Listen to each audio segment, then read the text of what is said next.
कर्णपूर्णोज्जुरेखा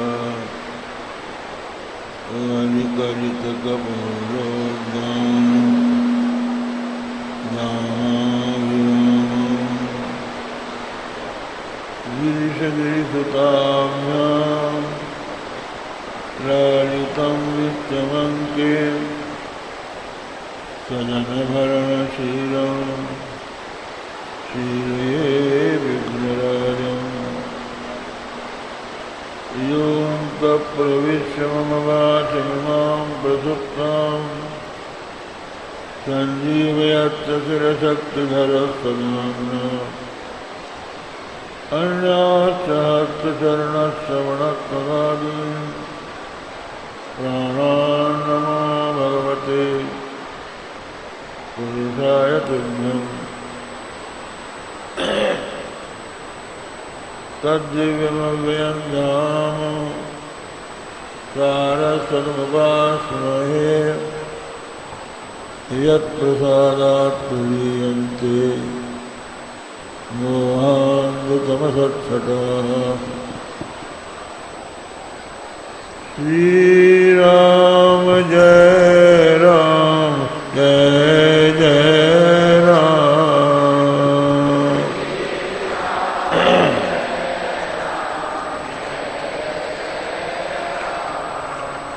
श्रीराम जय राम जय जय राम।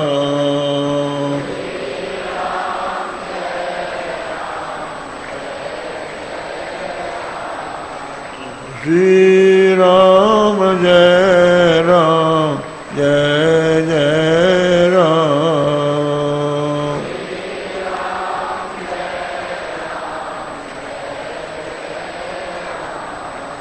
श्रीराम जय राम जय जय राम।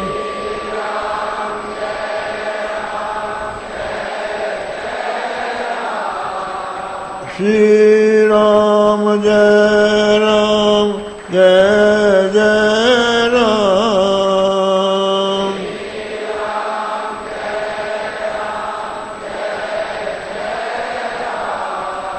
श्रीराम जय राम जय जय राम।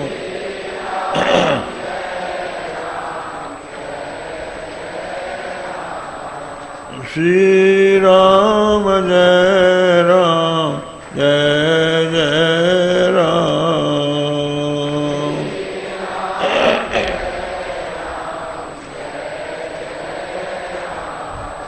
धर्म की अधर्म का प्राणियों में विश्व का गो माता की गो हत्या हर हर महादेव। समुपस्थित सज्जनों देवियों, जब ध्रुव जी का विमाता सुरुचि ने तिरस्कार किया, यह कहा कि उत्तम के समान राज सिंहासन पर यदि तुम बैठना चाहते हो तो जाकर तपस्या करो और मेरी कोख से जन्म लो, तभी तुम्हें राजा उत्तानपाद के पुत्र के रूप में राज सिंहासन पर बैठने का अवसर मिल सकता है। इस बात से उनका हृदय विदीर्ण हुआ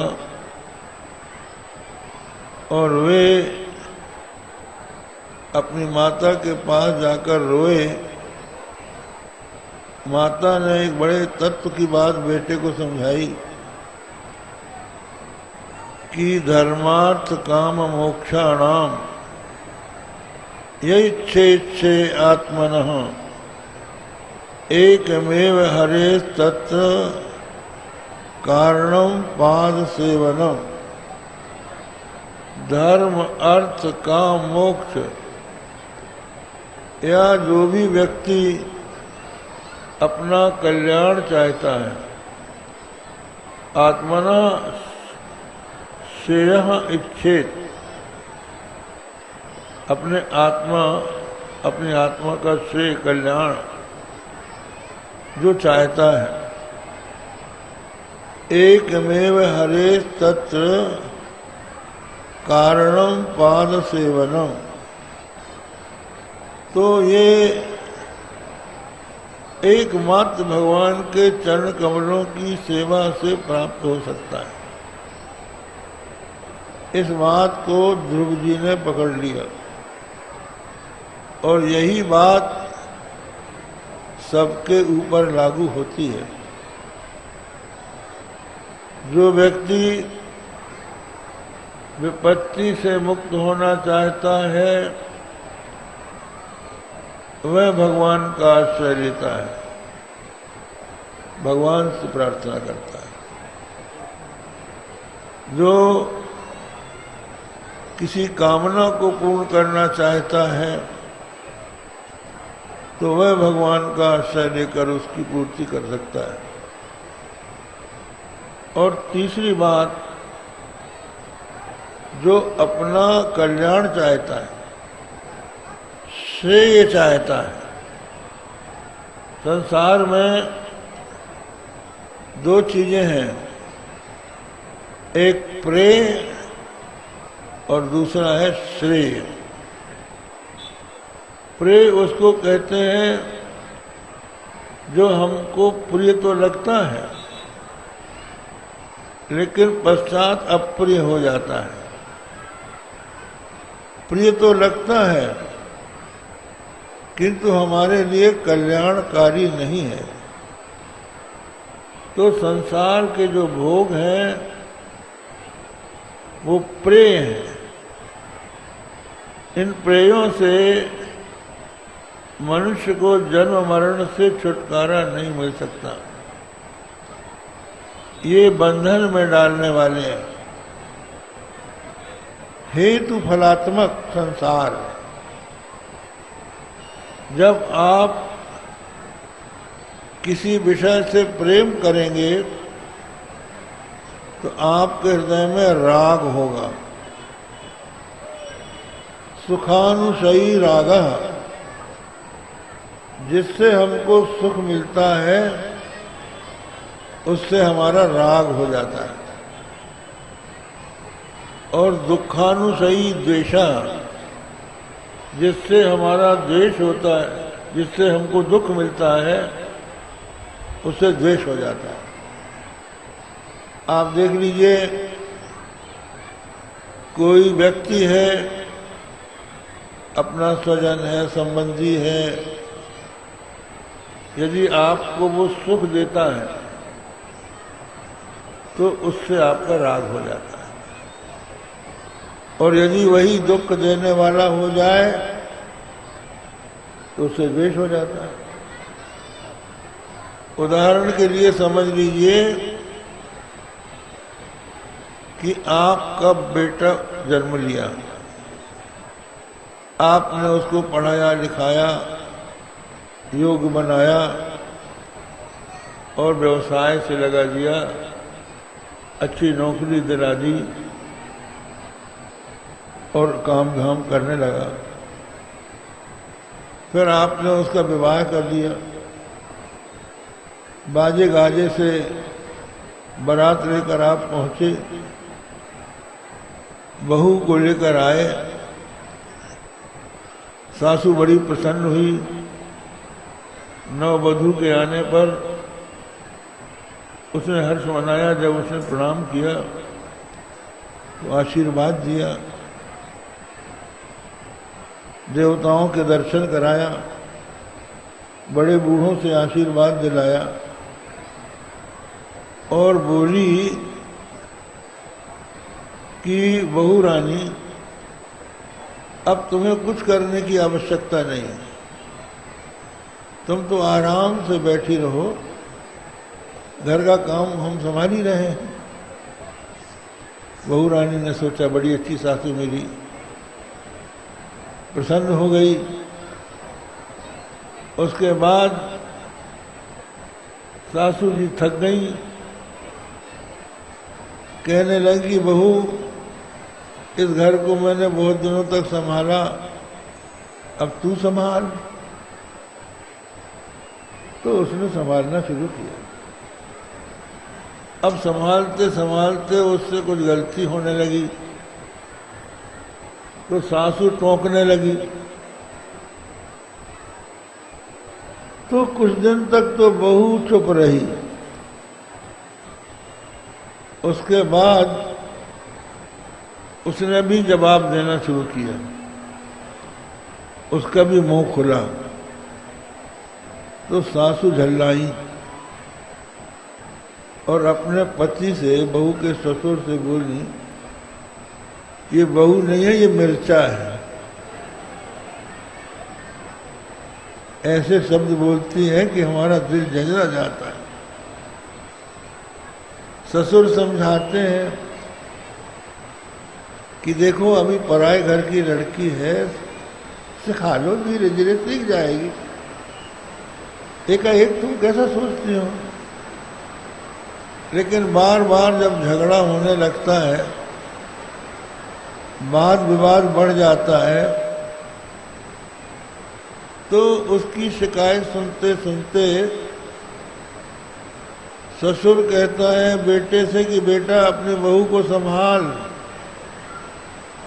ये तुम्हारी माँ को तंग करती है, कटु शब्द बोलती है। तो बेटे ने बहू को डांटा फटकारा। बहू ने भी अपनी बात कही पति से। पति प्रभावित हुआ। पिता ने फिर बेटे से कहा बेटा अपनी बहू को संभाल। बेटा बोला पिताजी अपनी हमारी माता को आप भी संभाल लो। अब बोलिए अंत में क्या होता है? उस बहू को, उस बेटे को बाप कहता है कि बेटा बहू को लेके कहीं चला जा, हमारा तुम्हारा अब नहीं बनेगा। क्या इसी के लिए बहू लाए थे? इसी के लिए बेटे को पाला था? इसलिए पाला था कि ये हमको सुख देंगे। तो जब तक सुख देते रहते हैं तब तक प्रेम रहता है, और जब दुख देने लग जाते हैं तो जिनसे प्रेम होता है उन्हीं से द्वेष हो जाता है। ऐसे ही पदार्थों की बात है। कोई भी वस्तु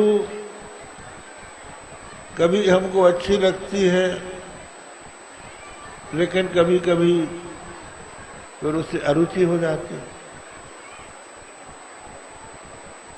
तो ऐसी स्थिति में राग द्वेष मनुष्य के हृदय में आ जाता है।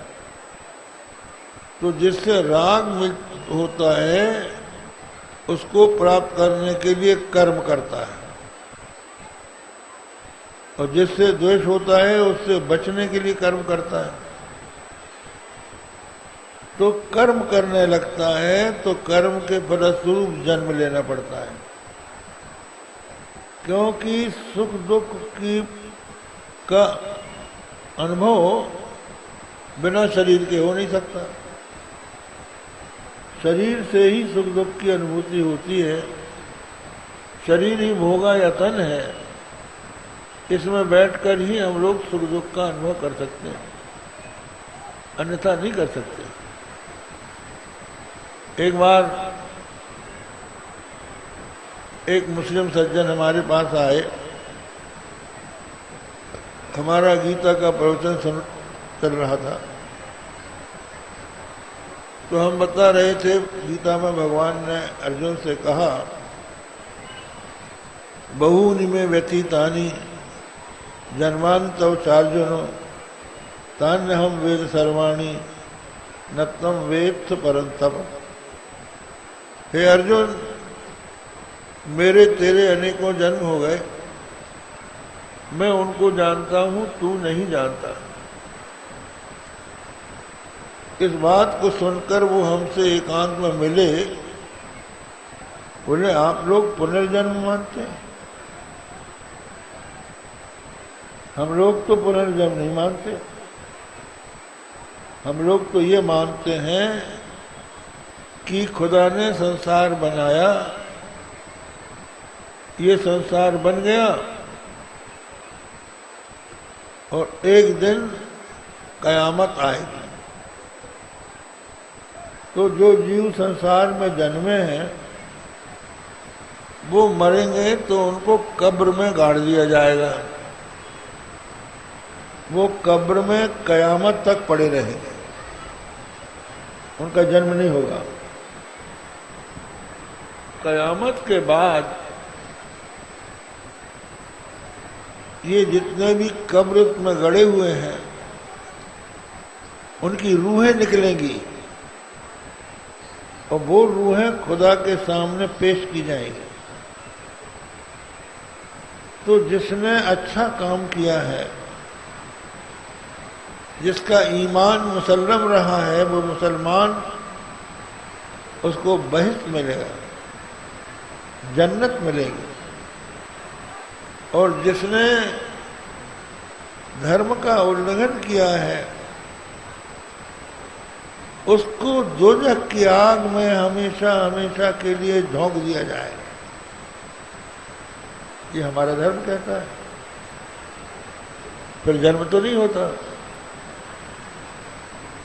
हमने कहा कि बात यह है, उसने एक तर्क ये भी दिया कि दुनिया में ईसाई मुसलमान सबसे ज़्यादा हैं, वे लोग पुनर्जन्म मानते नहीं है, आप थोड़े से हिंदू मानते हो, इसलिए पुनर्जन्म की थ्योरी कहाँ तक सही है। हमने कहा भाई ये तो प्रमाण नहीं है। एक तरफ 1000 अंधे हों और एक तरफ एक आंख वाला काना हो तो रूप के संबंध में किसका प्रमाण माना जाएगा? अंधे का कि काने का? और जिसकी आंख है वो माना जाएगा। हम भले ही थोड़े हो लेकिन हमारा सिद्धांत जो है वो वैज्ञानिक है। बोले कैसे वैज्ञानिक है? हमने उनसे पूछा कि ये बताओ कि जो खुदा का प्यारा होगा पैगंबर मोहम्मद साहब जिसकी सिफारिश करेंगे और जिसको जन्नत मिलेगी, जन्नत में शराब की नहरें हैं, वहाँ पर अंगूर की लताएं हैं, वहाँ पर अप्सराएं हैं, हूरें हैं, ये सब मिलेगी। तो हमने कहा कि वहाँ वो अंगूर क्या बिना मुख के खाएंगे? जो शराब की नहरें मिलेंगी वो बिना मुंह के पिएंगे? कैसे पिएंगे? स्त्रियों का उपभोग कैसे करेंगे? तो उनको शरीर मिलेगा कि नहीं मिलेगा? यहाँ का शरीर तो गल गया। तो आपको मानना होगा कि वहाँ उनको जन्नत का सुख भोगने के लिए दूसरा शरीर मिलता है।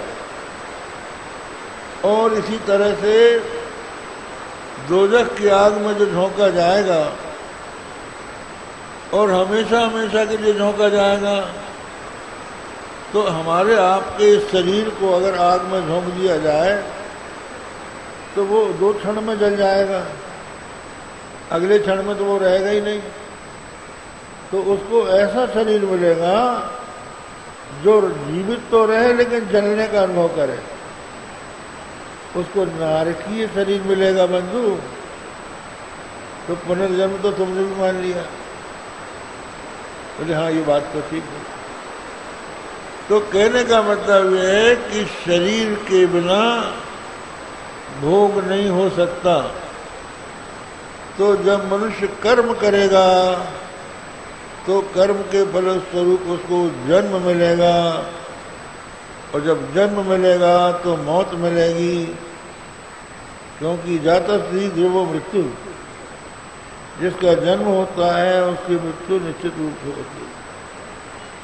और जन्म और मृत्यु के बीच में 3 प्रकार के ताप होते हैं, दैहिक ताप, दैविक ताप, भौतिक ताप।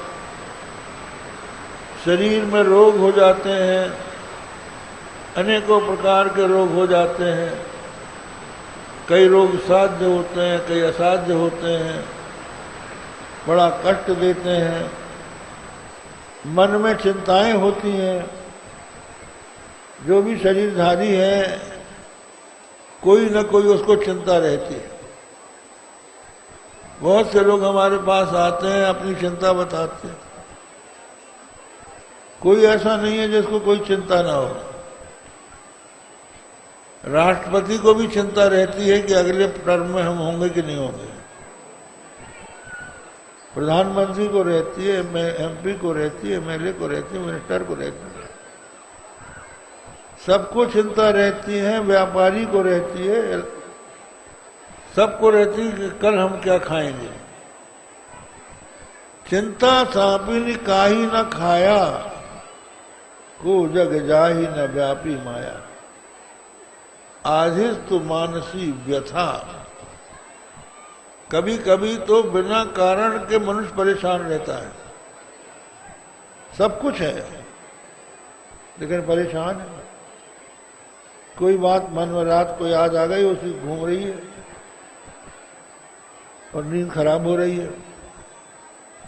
तो आदि व्याधि ये दैहिक ताप है, और दैविक ताप ग्रह की, भूत की, पिशाच की ये जो बाधाएं हैं, ये दैविक ताप है। और आप देखिए यही दैविक ताप है। यहां तो पानी गिर रहा है और दूसरी जगह नहीं गिर रहा है, बेचारे झुलस रहे हैं। ये दैवई तो है, उल्टा पुल्टा कर रहा है। राम राम की माया, कहीं धूप कहीं छाया, ये चल रहा है। तो ये दैविक ताप और भौतिक ताप है। भौतिक ताप ये है कि आप कितनी ही सावधानी से रहें, कुछ ना कुछ आपके दुश्मन बन जाएंगे, बिना बात के बन जाएंगे। न बोलो तो भी दुश्मन और बोलो तो भी दुश्मन, ये हाल है। किसी ने कहा है कि मृगमीन सज्जनानाम तृणजर संतोष विहित वृत्तीनाम लुब्धक धीवर पिशुना निष्कारण वैरिणो भवन्ति। मृग, मीन और सज्जन। मृग जो है तिनका खाता है, किसी जीव का मांस नहीं खाता, तिनका घास चर के रहता है, पर उसके पीछे बहेलिया लग जाता है। मछली पानी पी के रहती है, उसके पीछे ढीमर लग जाते हैं। और सज्जन संतोष से अपना जीवन बिताना चाहते हैं, लेकिन उनके पीछे चुगलखोर लग जाते हैं। और ये तुम समझ लो कि आदमियों में ही चुगलखोर नहीं रहते, औरतों में भी रहती है। वो अकेले में जाती है बहू को भड़काने, और भाई कई तरह के दृष्टांत देती है, तो बीच में आग लगा के अपना चली गई। ऐसे मनुष्य होते हैं, उनको इधर उधर लगाने में आनंद आता है, चुगलखोरी कर देते हैं। और कभी कभी तो ऐसा होता है कि कुछ लोग मान बैठते हैं। बहुत कम लोग हैं जो मुकाबला करें कि उस बात का पता लगाएं कि भाई ये बात कही है, किसी ने कही है कि नहीं कही। तो ये तीन कारण बैरी बन जाते हैं, तो ये भौतिक ताप कहलाता है। भौतिक ताप ये भी है, आप चले जा रहे हैं, पैदल जा रहे हैं, गाड़ी से जा रहे हैं, टक्कर लग गई, एक्सीडेंट हो गया, हाथ पांव टूट गए, ये भौतिक ताप। कईयों की आंख फूट जाती है, पैर टूट जाते हैं, कहीं ऐसी तकलीफ हो जाती है कि बहुत दिनों तक नहीं मिलती। और कुत्ते ने काट लिया, सांप ने काट लिया, बड़ी मुश्किल। ये भौतिक ताप, ये जन्म के साथ लगे हैं आपके। दैहिक ताप, भौतिक ताप, आध्यात्मिक ताप। दैविक, भौतिक और दैविक, तीनों ताप लगे हुए हैं। जन्म के पहले माता के पेट में रहना पड़ता है, मरने के पहले रोग का सामना करना पड़ता है। हार्ट अटैक में तो ज्यादा तकलीफ नहीं होती है, लेकिन पहले हो जाती है। पहले से डॉक्टर कहते हैं कि ब्लड प्रेशर ठीक रखो, नहीं हार्ट अटैक हो जाएगा। शुगर ठीक रखो, करो परहेज, तो सीधे सीधे मरना भी मुश्किल होता है। तो ये सारे दुखों को दूर करने के लिए मनुष्य ये चाहता है कि ये जन्म मरण का जंजाल छूटे, भगवान की प्राप्ति हो जाए। तो भगवान की प्राप्ति कैसे होगी? तो सीधी बात यह है, भगवान के तत्व को जब आप जान लेंगे तो आपको प्राप्ति हो जाएगी। भगवान की प्राप्ति का अर्थ ये नहीं है कि भगवान कहीं दूसरी जगह रहते हैं, वहां आप जाएंगे तब उनकी प्राप्ति होगी। जैसे आप दिल्ली में किसी से मिलना चाहें तो आपको ट्रेन में बैठ के दिल्ली जाना पड़ेगा, तो उसके लिए आपको वहाँ यात्रा करनी पड़ेगी। और कभी कभी आप ये चाहते हैं कि हमारी फसल आ जाए, सोयाबीन पक जाए, आज ही बोया है, आज थोड़ी पक जाएगा, काल की प्रतीक्षा करो, पकने दो। आज ही शादी हुई और आज ही बेटा हो जाए, पुत्र की प्राप्ति हो जाए तो राक्षस भले ही हो जाए, बेटा तो भैया कुछ दिनों के बाद ही होगा। तो देश काल के सापेक्ष किसी वस्तु की प्राप्ति होती है,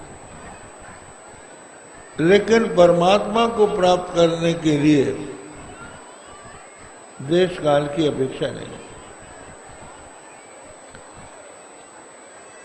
प्रहलाद जी ने असुर बालकों को पाठशाला में उपदेश देते हुए कहा कि मनुष्य को बाल्यावस्था से ही भगवान का भजन करना चाहिए। कौमार आचरेत प्राज्ञः धर्मान भागवतान इह दुर्लभम मानुषम देहम तदप्यद्भुतमर्थनम। ये प्रहलाद जी ने असुर बालकों को, अपने सहपाठियों को बताया कि मनुष्य को छोटी अवस्था से ही भागवत धर्मों का पालन करना चाहिए, क्योंकि ये मनुष्य देह दुर्लभ है और अध्रुव है। आप ये सोचकर बैठे रहें कि अभी तो बाल्यावस्था है, जब बड़े होंगे तब भजन करेंगे, क्या पता कि बुढ़ापा आए या ना आए, पहले ही मर जाए, क्या ठिकाना। अध्रुव है, कभी भी हम मर सकते हैं। लेकिन यदि हम इसका सदुपयोग करें जीवन का, तो बहुत बड़े प्रयोजन की सिद्धि हो सकती है। तो प्रहलाद जी से असुर बालकों ने कहा कि प्रहलाद जी, पहले हमको संसार के भोग भोग लेने दो, संसार का सुख भोगने, उसके बाद आपकी बात सुन लेंगे, भजन कर लेंगे। तो उन्होंने कहा कि जो संसार के भोग हैं ये तो पशु पक्षियों को भी मिल जाते हैं। जहां भी देहधारी होता है वो भी भोजन कर लेता है, वो भी संतान पैदा कर लेता है। सुख मैंद्रिकम दैत्या देह योगेन देही नाम सर्वत्र लभ्यते यत्नात् यथा दुख मयत्नतः। जो इंद्रिय और विषय के संयोग से सुख मिलता है वो देहधारियों को मिलता है, चाहे वो पशु पक्षी ही क्यों न हो।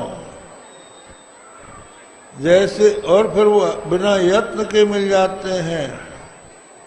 आपको भी दुख के लिए कौन यत्न करता है? हमको दुख प्राप्त हो इसके लिए कोई प्रयत्न नहीं करता, कोई साधन नहीं करता।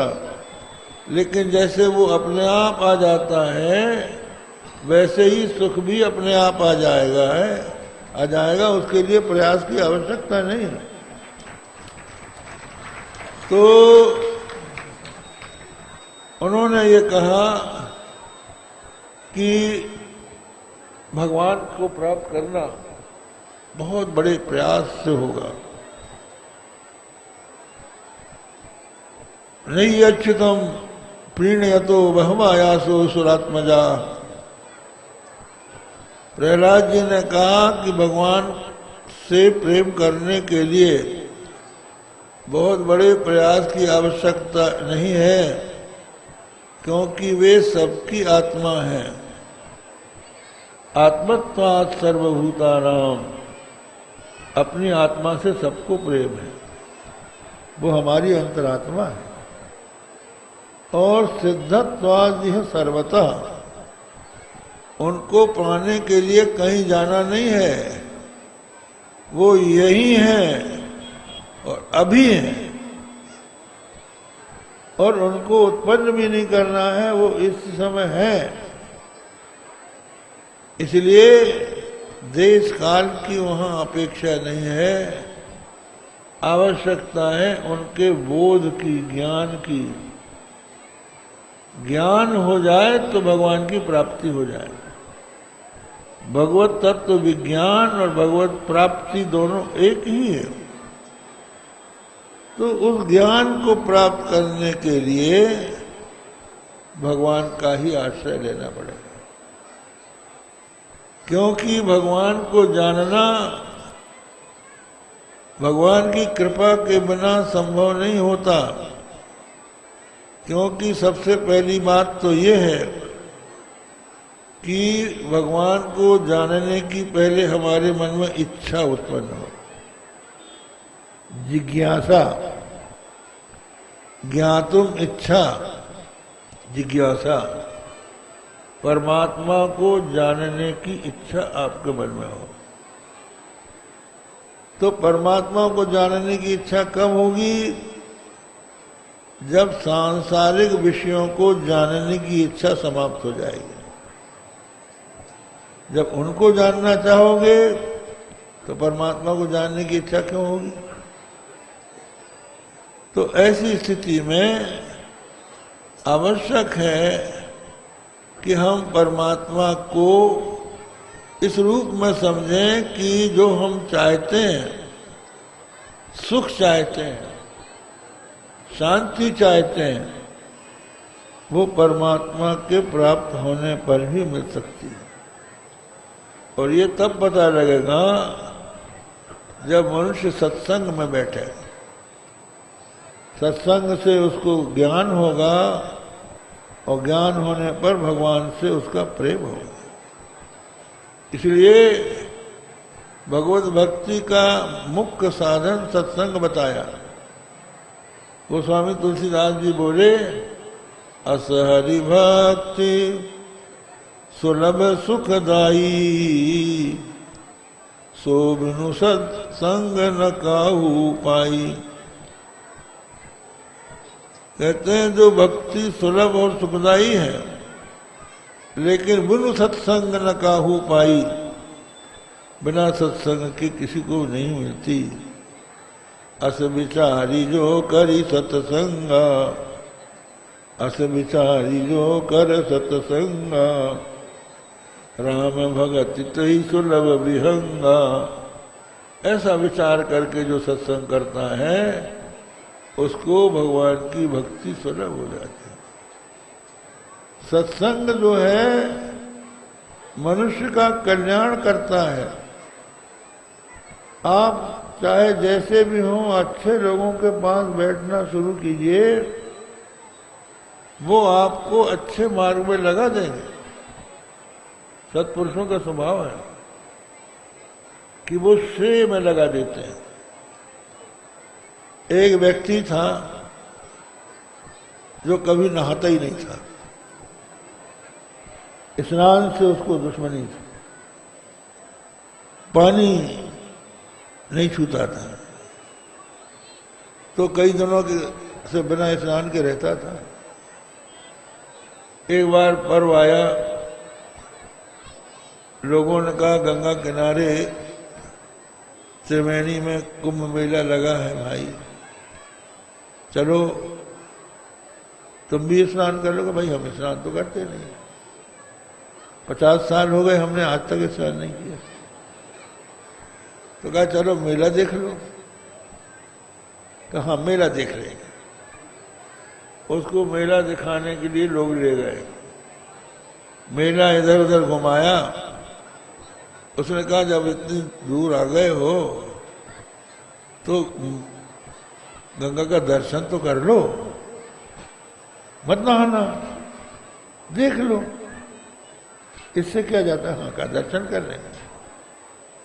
गंगा किनारे ले गए, दर्शन किया, कहा बस हो गया। भाई ऐसा है कि कोई पानी अपने ऊपर छिड़क लो तो छिड़क लेने से भी स्नान का पुण्य हो जाएगा। तो वो मुश्किल से गया गंगा के किनारे और पानी छिड़कने लगा। वहां पानी कुछ मटमैला था। लोगों ने कहा आगे बढ़ो, साफ पानी में जाओ, थोड़ा और आगे बढ़ो और आगे बढ़ो। बढ़ते बढ़ते लोगों ने ढकेल दिया। जो ढकेला तो डुबकी लगी, बोला हर हर गंगा गोदावरी और कुछ श्रद्धा को जोरावरी।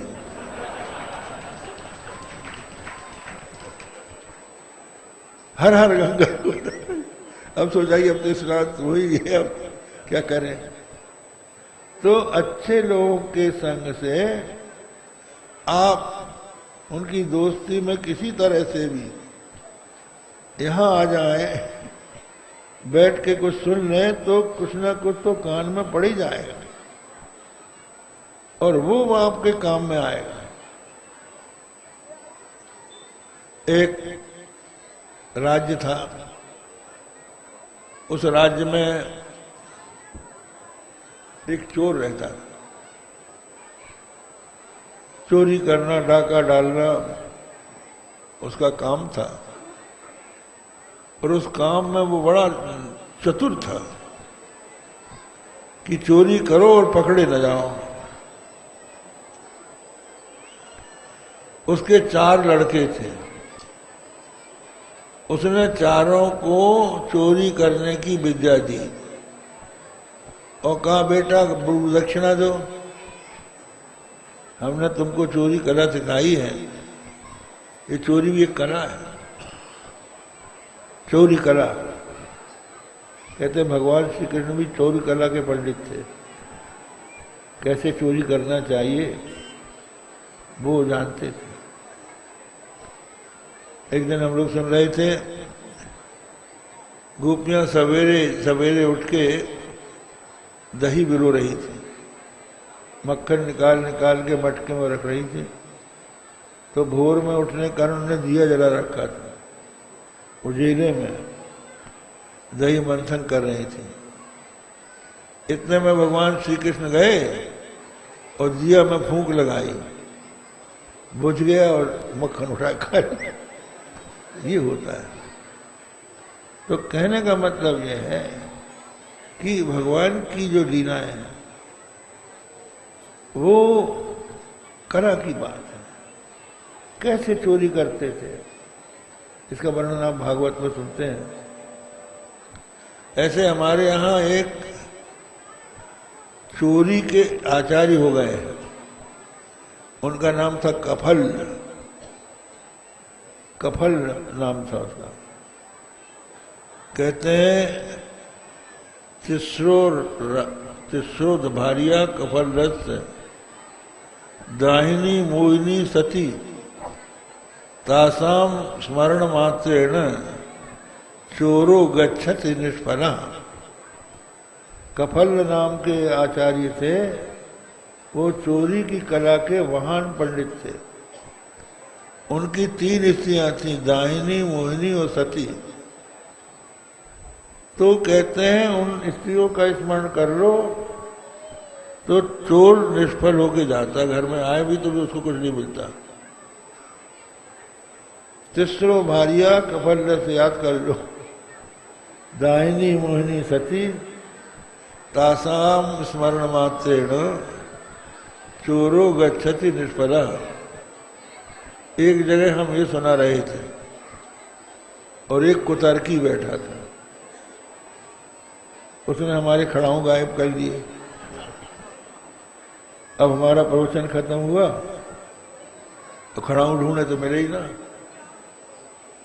अब किसी तरह से अपने वहीं जिस आश्रम में थे वहीं चोरी हुई थी, अपने कक्ष में पहुंचे, खड़ाऊ की खोज हुई, पता ही न चले। दूसरे दिन वो आया, बोले महाराज आपका मंत्र झूठा है। उनका क्यों? कहा खड़ाऊ हमने चुराई लेकिन हम का आपको पता नहीं चला। हम तो उसको जलाना चाहते थे लेकिन आपको हम बताना चाहते थे कि आपके मंत्र में कोई शक्ति नहीं है। अगर शक्ति ना होती तो तुम लेके क्यों आते?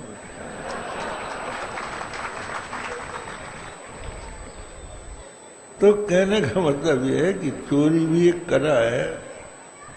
उसने डाकुओं के सरदार ने अपने बच्चों से गुरुदक्षिणा मांगी और ये गुरुदक्षिणा मांगी कि आप लोग कभी भी सत्संग में नहीं जाएंगे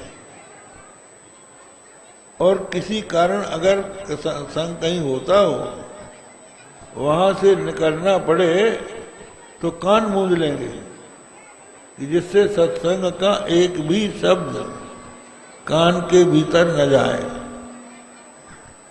चारों ने प्रतिज्ञा कर ली, चोरियां होने लगी। यहां तक कि और की चोरी होते होते राजा की भी चोरी होने लगी। एक दिन अब रोज राजा पता लगाए गुप्तचर विभागों से कि कौन चोर है जो हमारे यहाँ चोरी करता है और पता नहीं लगता। तो उसने एक दिन क्या हुआ, राजा की पशुशाला से ऊंट की चोरी हो गई और उसका पता न चले। तो उसने पान का बीड़ा रखा, कहा कि जो इस बीड़े को उठा के चोर का पता लगा ले उसको हम आधा राज्य दे देंगे। तो एक वेश्या थी, उसने वो बीड़ा उठा लिया कि मैं पता लगाऊंगी। राजा ने कहा लगाओ, आधा राज्य तुमको दे देंगे। अब वो एक बहुत दीनहीन बन गई, भिखारिन बन गई, और घर घर जाके पूछने लगी कि क्या आपके यहाँ ऊंट का मांस है? हमारे पति बीमार हैं, वैद्यों ने दवा दी है और कहा है कि ऊंट का मांस इसका पथ्य है, अगर आपके यहाँ हो तो दे दीजिए, मेरा पति बच जाएगा। तो घर में कोई थी नहीं, चौर की औरतें थीं, उनके यहाँ ऊंट को काट के मांस बना हुआ था तो उन्होंने मांस दे दिया और उसने लगा दिया निशान और चली गई। और रात के समय आधी रात को उसने काली माई का रूप बनाया, नकली जीभ लगा ली और नकली भुजाएं बना ली और काठ का सिंह बना लिया और उसमें बैठ के आ गई और बड़े जोरों से अट्टहास किया। तो वो जो डाकू था वो निकल के आया, वो काली जी के सामने वो डांटने लगी, इतनी चोरी करता है, आज तक मेरी पूजा नहीं की तूने, मैं तुझे नष्ट कर दूंगी। वो हाथ जोड़ के कहने लगा, माता जी जो कि आपकी आज्ञा होगी सब करेंगे। तो इतने में उसका जो छोटा बेटा था उसकी स्थिति ये थी कि वो एक बार चोरी करके भाग रहा था। तो भागते भागते पुलिस के सिपाही उसके पीछे जब लगे तो वो एक गली में घुसा। उस गली में एक मंदिर था, मंदिर में एक पंडित जी कथा सुना रहे थे। उस कथा में कह रहे थे कि देवताओं की छाया नहीं पड़ती है और उनकी पलक नहीं झपती है, उनकी आंखें स्थिर रहती हैं और उनकी छाया नहीं पड़ती। तो उसने सुना, देखा कि यहाँ सत्संग हो रहा है, कान बंद किए, लेकिन उसके पैर में लग गया कांटा। तो कान खोल के कांटा निकालने लगा, तब तक ये शब्द पड़ गया कि देवताओं की छाया नहीं पड़ती और उनकी आंखें नहीं मुझती। तो वो देख रहा था कि काली माई जो है मिचिर मिचिर कर रही और इसकी छाया भी पड़ रही है। उसने उठाई तलवार का, देखता हूं तुझ काली को कैसी है तू। अब जैसे ही वो तलवार लेके दौड़ा, वो नकली तो थी, नकली आदमी जो है वो ठहर नहीं सकते। बनारस में रामलीला हो रही थी, तो रामलीला में अंगद रावण संवाद आया। बहुत जनता थी, जैसे आज आप लोग इकट्ठे हैं। तो संयोग की बात है, अंगद रावण के संवाद के मौके पर रावण बीमार पड़ गया। रावण बीमार पड़ गया तो अब सोचने की अब जनता कैसे निराश होकर जाएगी। तो एक अच्छा मोटा कल्लू हलवाई था, उसको बैठा दिया रावण बना के, उसके माथे में 10 सिर बांध दिए और उनका डायलॉग जो है वो पीछे से लोग कहने लगे।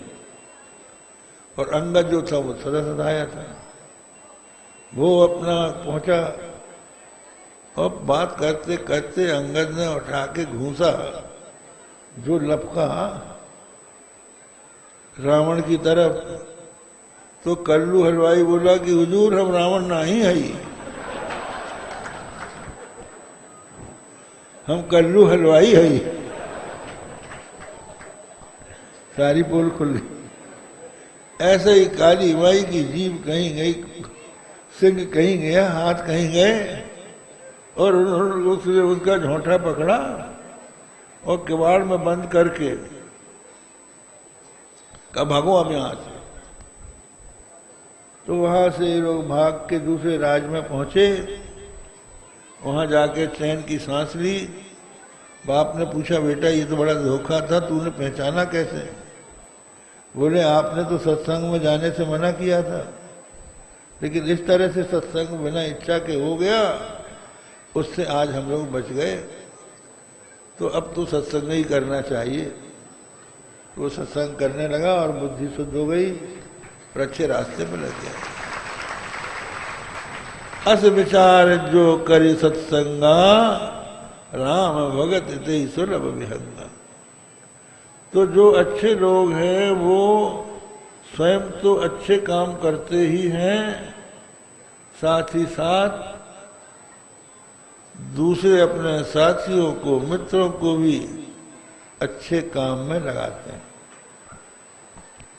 तो एक बात आपको बता दें, हम लोग ये चाहते हैं कि गंगा की धारा अविरल बहे, उसका प्रदूषण दूर हो, उसमें कारखानों का दूषित जल न डाला जाए, उसमें बांध न बांधे जाएं, इसके लिए हम लोग आंदोलन कर रहे हैं। और इसी तरह से जो भगवान का बनाए हुआ समुद्र में बांध है, सेतु बंध रामेश्वर का, वो न टूटे, गौहत्या बंद हो जाए, ये हम लोग सब चाहते हैं। और भ्रष्टाचार का भी नाश हो, ये भी चाहते हैं। और सबसे बड़ी बात ये है कि भ्रष्टाचार जो है वो ऊपर से नहीं है, नीचे से है। आप लोग जो शराब पी के रुपया लेके वोट देते हैं, भ्रष्टाचार यहाँ से शुरू होता है। वो जब तक आप बंद नहीं करेंगे, सरकार को कितने ही कोसेंगे, वो दूर नहीं होगा। और दूसरी एक चीज और है, वो ये है, आज हम लोग क्यों गंगा को शुद्ध रखना चाहते हैं, नर्मदा को रखना चाहते हैं, कि हमें शुद्ध पीने का पानी मिले। क्योंकि अन्न के बिना हम रह सकते हैं, लेकिन पानी के बिना नहीं रह सकते। तो हमारी जो भगवान की कृपा से नदियां हैं, उनको हम स्वयं दूषित करके अपना नुकसान कर रहे हैं। और दूसरी चीज और है, वो ये है कि हम अपना भोजन भी बिगाड़ रहे हैं। वो बिगाड़ कैसे रहे हैं? हर चीज में मिलावट है। दूध में मिलावट, घी में मिलावट, अन्न में मिलावट, चावल में मिलावट, शक्कर में मिलावट, मिर्च मसाले तक में मिलावट। मिर्च मसाले में घोड़े की लीद मिला रहे। ये जब तक नहीं बंद होगा तो वो रोग रहित कैसे नहीं होगा? कोई बताता है ये बात? इसके लिए लोगों को शिक्षा मिलनी चाहिए कि लोग अपना जल शुद्ध रखें, जल का दुरुपयोग न करें। इसी तरह से अन्न को भी न बिगाड़े। गाय को पाले और गाय के गोबर से अनाज और सब्जी पैदा करे, उसमें स्वाद आता है। और एक बात और बताना चाहेंगे कि इसके लिए केवल हम लोग सरकार को ही दोषी नहीं बना रहे हैं, हम लोगों की भी नासमझी है। अगर हम लोग स्पष्ट रूप से इस पर ध्यान दें तो सरकार को भी हमारी बात माननी पड़ेगी। और कुछ लोग जो इसको अपना राजनीतिक मुद्दा बनाना चाहते हैं कि इसके द्वारा हम सत्तारूढ़ हो जाएं, चाहे दुनिया जहन्नुम में जाए, तो वो भी हम नहीं चाहते। हम चाहते हैं कि दुरंगी छोड़ दो, एक रंग हो जाओ। दुरंगी छोड़ दे, एक रंग हो जा, सरासर मोम हो जा, संग हो जा। तो बहुत से लोग तो कहते हैं, नारा तो लगा देते हैं, लेकिन करते नहीं। गौहत्या बंद हो कहेंगे, लेकिन जब उनको सत्ता मिलेगी तो नहीं करेंगे। राम जन्मभूमि में राम मंदिर बनना चाहिए, नोट वोट ले लेंगे, लेकिन बनाएंगे नहीं। तो हम लोग ये चाहते हैं कि जनता के साथ धोखाधड़ी न हो, सही ढंग से उसकी इच्छाओं की पूर्ति होनी चाहिए। और इतना ही कहकर आज का प्रवचन पूर्ण करते हैं। श्री राम जय राम, जय जय राम।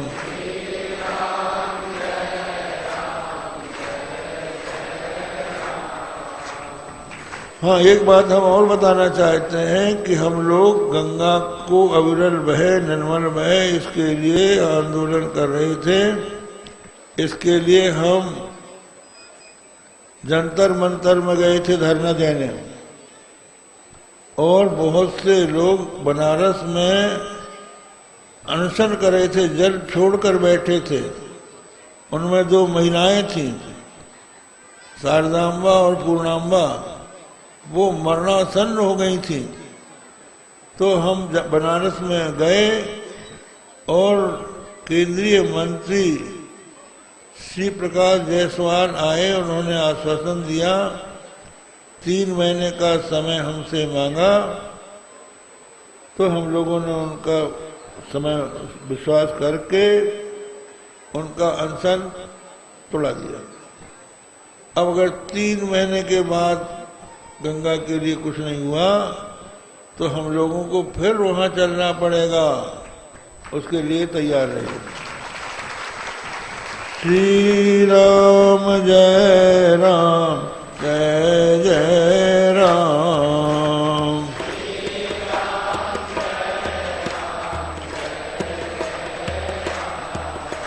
श्री राम जय राम, जय जय राम।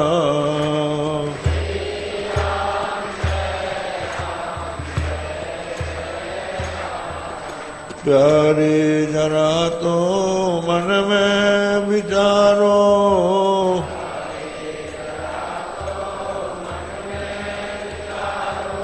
क्या साथ लाए अरुले चलोगे।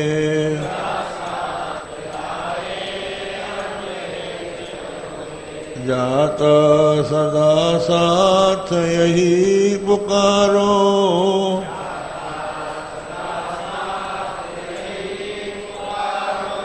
गोविंद दामोदर माधवेति।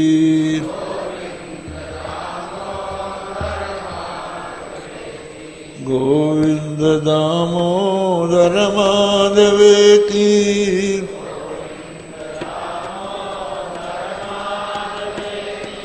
हे कृष्ण हे यादव हे सखेति।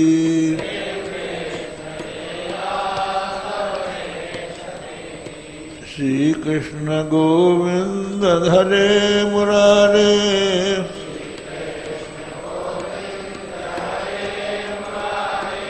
हे नाथ नारायण वासुदेव।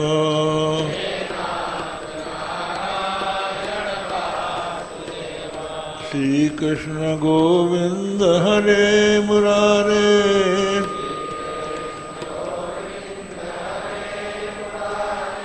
हे नाथ नारायण वासुदेव।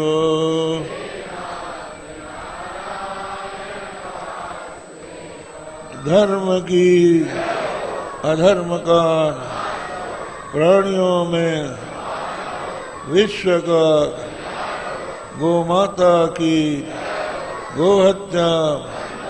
हर हर महादेव।